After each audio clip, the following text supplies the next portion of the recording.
दो चार छोटी छोटिया गल्लां करनियां। एक तो बेसिकली पंजाबी महफिल सी, दूसरे वीर सिपाही साढ़े पंजाबी का बहुत अच्छा शायर, जिसका नाम पहले असी बहुत सुनिया, उस तो बाद देखा जंडियाला शेर खां जाके जो खबर ने उत्ते मुशारे करवाया, और सारे को बेहतर वीर सिपाही लगा हुआ।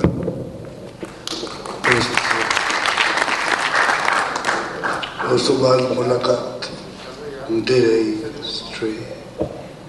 अज वास्ते मैंने बुलाया तो खुश होया मैं कि इस महफिल का मैंने बुलाया गया।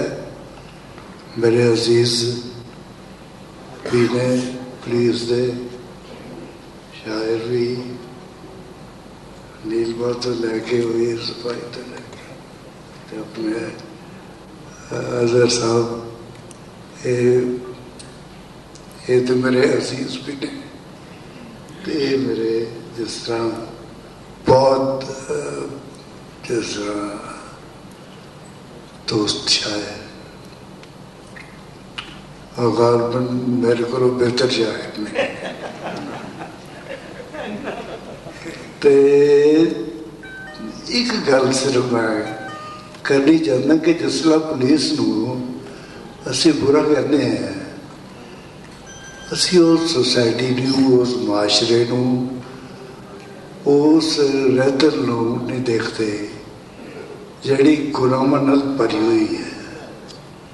जिहड़ी मैनू पता है कि मेरा पड़ोसी गलत काम कर रहा है, लेकिन मैं उन्होंने रोकता नहीं। पुलिस को बुरा करना गलत चीज़ है। सानू पुलिस रोकन टोकन ते बुरा भला कहने बजाय सानू अपने आप नू, अपने पड़ोसी नू, अपने महल्ले च रहने वाले गंदे बंदियां नू डिस्करेज करना चाहिए।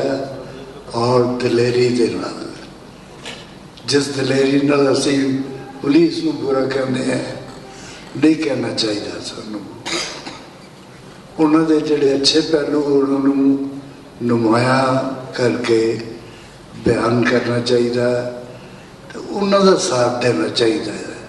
चंद बुरे बंदियां की खातर असी सारी फोर्स जिसकी हिफाजत के विच असी आ गए हैं, सानू उन्होंने दोस्त बनना चाहिए।